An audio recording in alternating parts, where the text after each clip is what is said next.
दोस्तों की हाल चाल है जनाब। तुसीं वेखदे पे गुलाम एम टीवी ते मैं तुहाडा मेजबान हाजी गुलाम मोहम्मद। दोस्तों सब तो पहले अपने चैनल नूं करना सब्सक्राइब ते नाल लगे बैल दे बटन करना क्लिक ताकि साडी अच्छी ते नवी बेहतरीन वीडियो दा नोटिफिकेशन हमेशा वीरा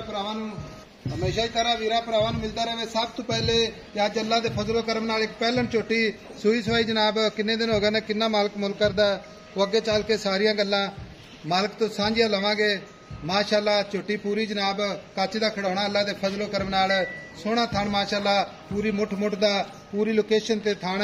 बाकी जनाब कद चंगा लाम चंगी निकी निकी सिंगी माशाअल्लाह बिल्ली अक मत्था सफेद कन्नी वलैत ते चार फेरो मेरा कैमरामैन विखा रहा। अल्लाह दे फजलो करम नाल नीली दे जानवर भरावां नूं सफर करके अपने चैनल ते इंशाअल्लाह वेखदे ने। बाकी जनाब लेने देने हमेशा इस तरह मुकद्दर हवाना अल्लाह दे फजल नाल उन्ना ही अगे उन्ना ही जनाब पिछे खुर माशाअल्लाह चारे जनाब जिवें घोड़ियां दे सुंभ हुंदे ने।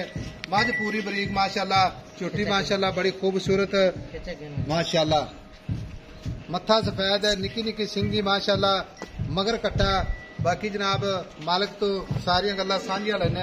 अस्सलाम वालेकुम जी। वालेकुम सलाम भाई साहब। भाई शकील की हाल है? अल्लाह का करम हाजी। छोटी सुई नु कितने दिन हो गए? तीसरा दिन है जी। आज 3 दिन हो गए ने। तो सुआ किनवा सुई है?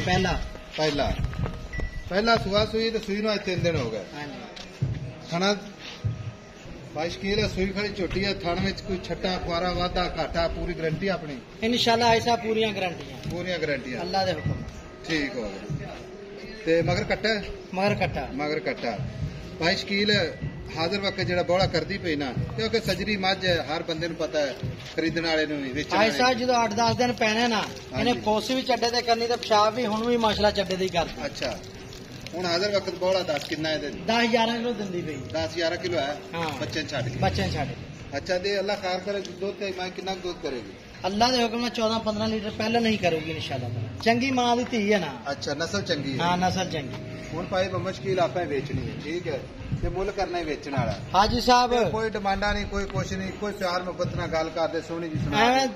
दोपहर का टाइम गर्मी च खपी जाने मुल दा सिर्फ 4,45,000 रुपया। 4,45,000 इहदे विच कोई मोहब्बत कोई प्यार कोई लाड फुल प्यार मोहब्बत कीते है। अच्छा हाँ 4,45,000 4,45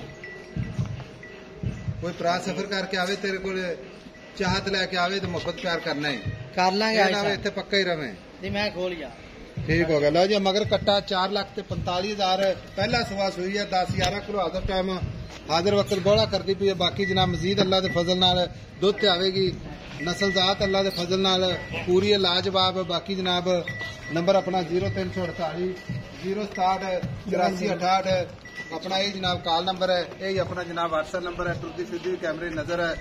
मिलेंगे जनाब अगली वीडियो नाल। अल्लाह निगहबान पाकिस्तान जिंदाबाद।